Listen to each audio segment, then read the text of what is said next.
আসসালামু আলাইকুম এভরিওয়ান। আমার রান্নাঘরে আপনাদের সবাইকে ওয়েলকাম জানাই। তা আজকে নিয়ে এসেছি আপনাদের জন্য আর একটা নতুন রেসিপি। তা আজকে নিয়ে এসেছি চায়ের সঙ্গে খাওয়ার জন্য একটা মুচমুচে নাস্তা রেসিপি। তো এই নাস্তাটা সহজেই বানানো যায় এবং খুব অল্প উপকরণে। বাইরে যদি কেউ থাকে তা আপনি তাদেরকে বানিয়ে দিতে পারবেন। এটা 1 মাস জুড়ে রেখে খেতে পারবেন। এটা খেতে খুব সুন্দর হয়। তো চলুন রেসিপিটা দেখিয়ে দিই। তার জন্য এখানে একটা আমি ডিম নিয়েছি। তো এর মধ্যে আমি 1 কাপ চিনি দিয়ে দেব। তখন আমি চিনিটাকে আমি ডিমের সঙ্গে ভালো মতো আমি মিশিয়ে নিচ্ছি। তো এর মধ্যে একটু এলাচ গুঁড়ো আর অল্প পরিমাণে আমি লবণ দিয়ে দিচ্ছি। আপনারা যদি মিষ্টিতে লবণ পছন্দ না করেন তো লবণটা না দিতেও পারেন। তো আমি এখন ভালো মতো মিশিয়ে নেব। তো এখানে ডিমের সঙ্গে চিনিটা ভালো মতো গলে গিয়েছে। তো এখন ওই কাপের মাপে আমি 1 কাপ দুধ দিয়ে দিচ্ছি। তো এখানে আমি গরুর দুধ নিয়েছি। আপনারা চাইলে যে কোনো দুধই আপনারা ব্যবহার করতে পারেন। তো এখন এটা ভালো মতো আমি মিশিয়ে নিয়েছি। তো এর মধ্যে আমি অল্প পরিমাণে বেকিং পাউডার আমি দিয়ে দেব।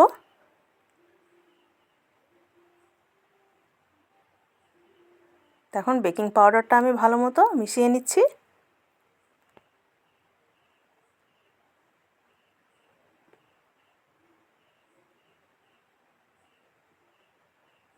তো এটা আমি ভালো মতো মিশিয়ে নিয়েছি। তো এখন আমি এর মধ্যে 1 চামচ আমি ময়দা দিয়ে দিচ্ছি। তো এখানে আমি অল্প অল্প করে ময়দা দিয়ে আমি এটাকে মাখিয়ে নেব। একসঙ্গে আমি বেশি ব্যবহার করব না।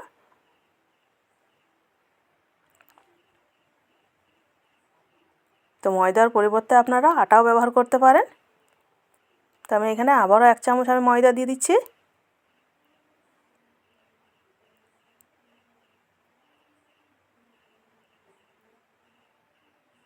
তো আমি এইভাবে আমি একটা ডো রেডি করে নেব। তো এখানে আমার ব্যাটারটা একটু নরম হয়ে আছে এখনও। তো এখানে আমি আবারও কিছুটা ময়দা দিয়ে দিচ্ছি।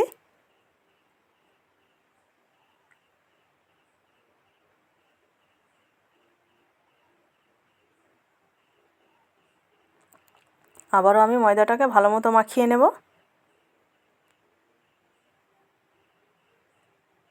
এইভাবে আমি একটা ডো রেডি করে নেব।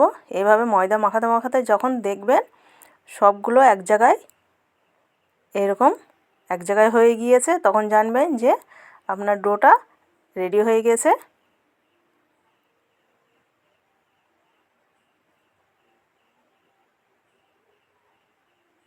তো এইভাবে আমি ভালো মতো মাখিয়ে নেব।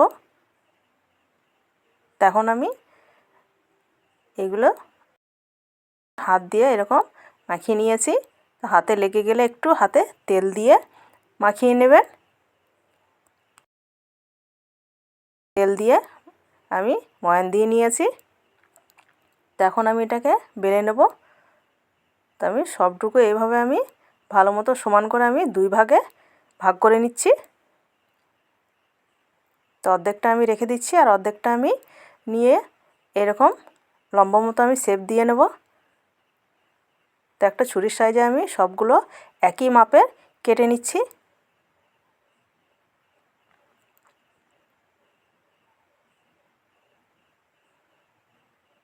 তো এখান থেকে আমি একটা করে নিয়ে আমি ছোট রুটির মতো আমি বেলে নিচ্ছি।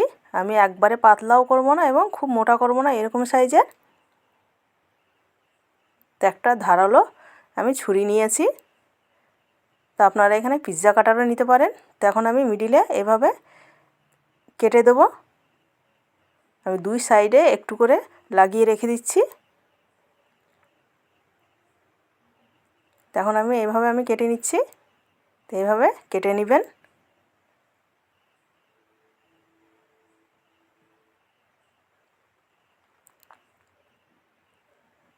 তো এখানে আমার এগুলো কাটা হয়ে গিয়েছে।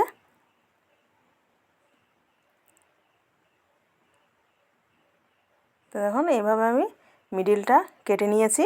এবং দুই সাইডে লাগিয়ে রেখে দিয়েছি অল্প মতো। তো এখন এইভাবে আমি একটার উপরে একটা এরকম চাপিয়ে আমি রোলের মতো বানিয়ে নিচ্ছি।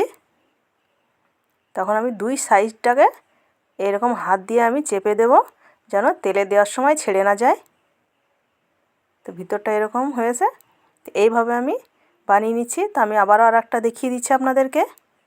তো এইটা আপনারা বানিয়ে 1 থেকে 2-3 মাস মতো রেখে খেতে পারবেন।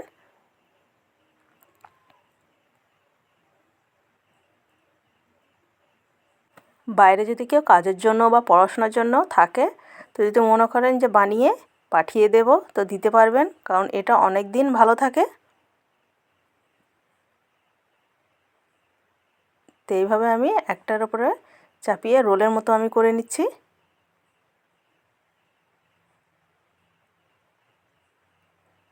তো এখন দুই সাইডটা আমি ভালো মতো এরকম চেপে দেবো।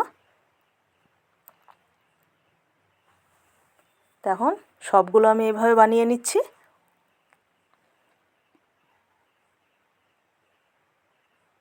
তো এখানে সবগুলো আমি বানিয়ে নিয়েছি। তো গ্যাসে এখন আমি একটা কড়াই চাপিয়ে দেব। তো কড়াইটা গরম হলে এর মধ্যে আমি সাদা তেল দিয়ে দিচ্ছি।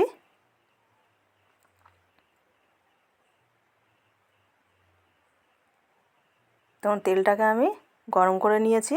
আমি তেলটা খুব একটা গরম করব না, একদম হালকা গরম করে আমি এর মধ্যে দিয়ে দেবো।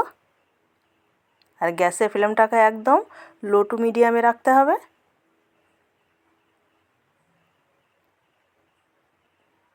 তো এখানে এক সাইড আমার হয়ে গিয়েছে। তো এখন এটাকে আমি উল্টিয়ে দিচ্ছি।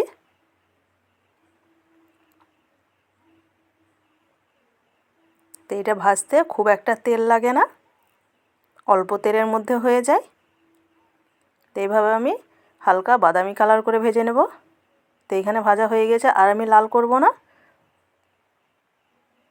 এটা যখন ভেজে তুলে রাখবেন তখন মনে হবে যে নরম হয়ে আছে। তো কিছুক্ষণ ঠান্ডা হতে দিয়ে দেখবেন যে তখন শক্ত হয়ে গিয়েছে। এইভাবে আমি সবগুলো ভেজে নিচ্ছি।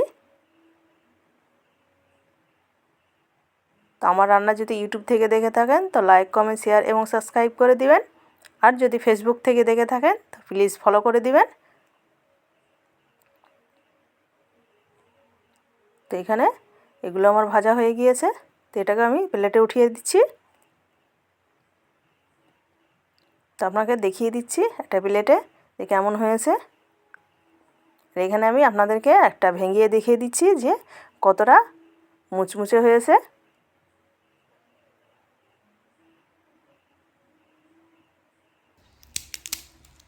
তো দেখেন কতটা মুচমুচে হয়েছে।